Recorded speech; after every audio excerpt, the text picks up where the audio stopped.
I wasn't looking for anything when I pulled up the floorboards in my grandfather's attic.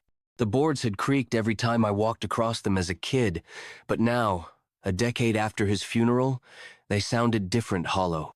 I was there to help my mom clean out the house before the sale. We'd boxed most things already. Dusty books, photos, medals in neat rows. Grandpa Thomas had served in the Pacific in World War II, Bronze Star, Purple Heart, all of it. He was the kind of man who wore silence like a uniform. But under that one warped plank, hidden in a shallow gap between joists, I found a small cloth pouch. Inside was a military medal I'd never seen before, golden, star-shaped, with a strange crest I didn't recognize, and a letter, folded in brittle thirds, yellowed with age and sealed with red wax. I turned it over in my hands, heart pounding like I was trespassing in time. The envelope wasn't addressed to anyone. It simply read, in faded ink, "Return only if forgiven." That night I stayed up late in the attic, beneath a single hanging bulb. I opened the letter. The 12th of June, 1946 Yokohama. If you're reading this, it means I've already failed to say the words to your face. I saw the look in your eyes that day, and I know I broke something that won't fix easy. But what I did wasn't cowardice. It wasn't betrayal. It was mercy, and you'll understand that one day, when your own hands are shaking too much to aim. I kept the medal they gave me, hid it like a lie. I wear the pain, not the ribbon, and I think that's fair. You once said a man's soul isn't measured in medals, but in the way he comes home. I never really came home, Johnny. I just unpacked and pretended. T. My grandfather, Thomas. But who was the letter to? Who was Johnny? The name didn't match anyone I'd ever heard in the family. No uncles, no friends in photos.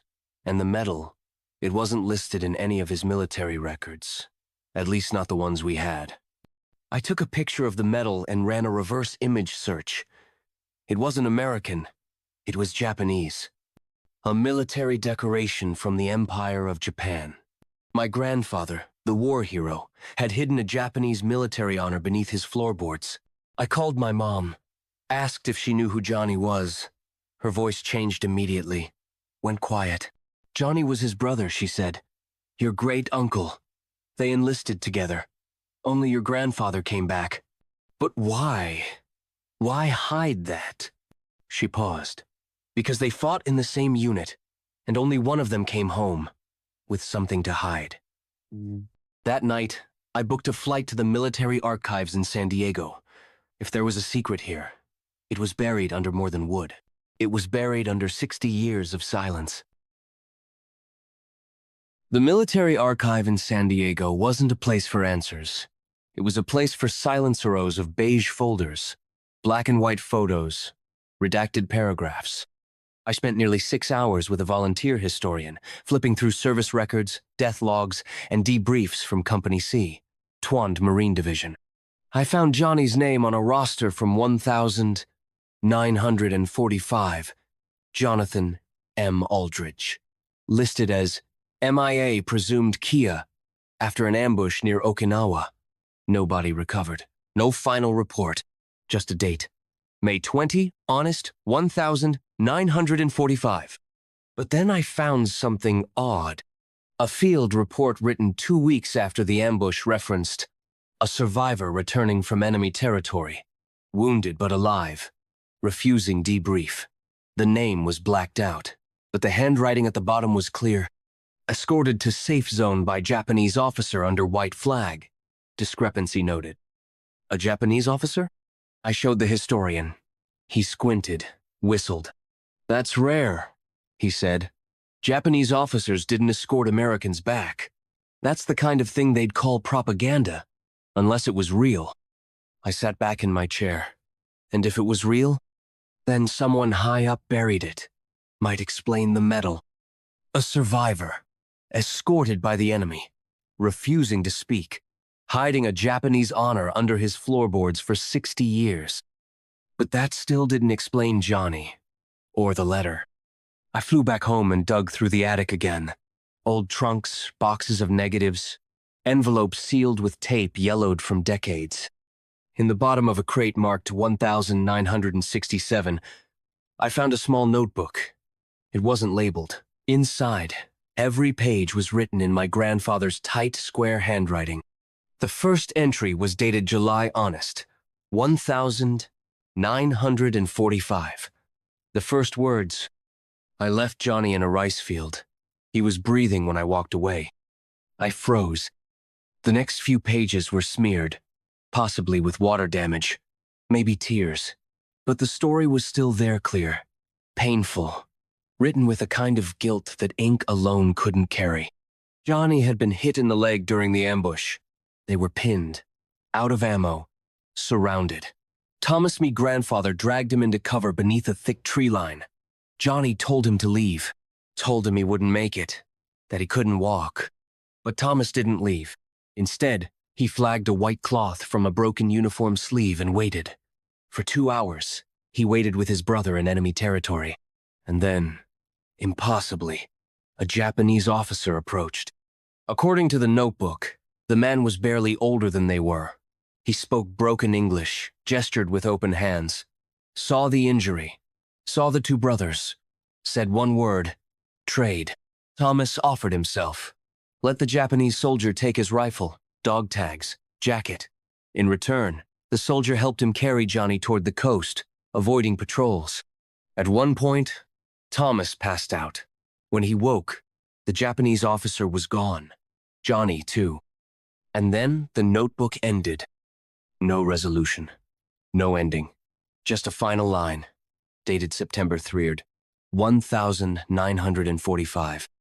If you made it, Johnny, I hope you hated me for it. I couldn't carry both of us through that war. I didn't know what to believe, until I got a call the next morning from the VA hospital in El Paso. "Is this the grandson of Thomas Aldridge?" the nurse asked. "Yes."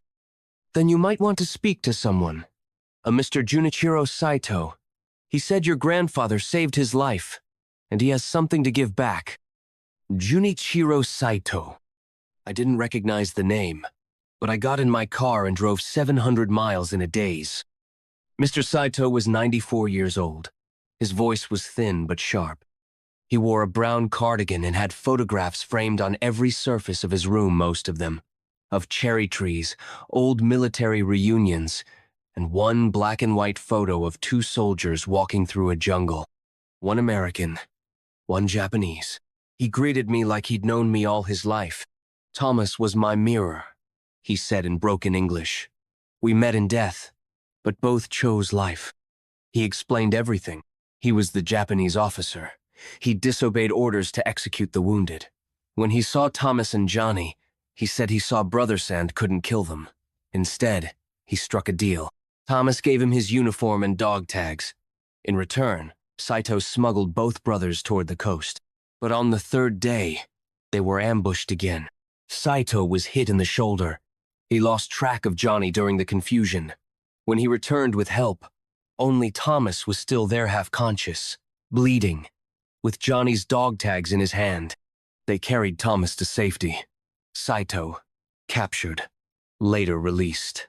He never saw Johnny again, but he kept the dog tags. And now, 78 years later, he handed them to me. A thin chain, 2 dented, rusted tags. Jonathan M. Aldridge. My great-uncle. "Your grandfather cried that night," Saito said softly. "He said he left one brother behind, but he brought another home." "The medal?" Saito nodded. "My commander awarded it to me, but I gave it to him. He said, 'Memories hurt worse than bullets.'" I stared at the tags in my palm, feeling the weight of history, grief, silence. That night, I didn't sleep. I sat in my room, notebook open, dog tags on the table, the old letter beside them. There was no grave for Johnny, no closure, but maybe now, at last, there was truth. I decided to write a letter of my own. One day, I'll put it under the floorboards for someone else to find. Because some medals you wear, others you carry. 2 weeks later, I stood on a hill in Tennessee with my mom. We had come to a field marked only by grass, wind, and silence. There was no gravestone, just a new wooden cross we made ourselves, planted near a maple tree that had likely been sapling small when the war ended. Mom held Johnny's dog tags in her hand. I held the letter. Together, we read it aloud, my grandfather's final words. Words he never got to say while alive, sealed for decades in a cloth pouch under cracked floorboards. And when we finished, we buried the tags and the letter beneath the maple tree. Mom pressed her hand to the dirt.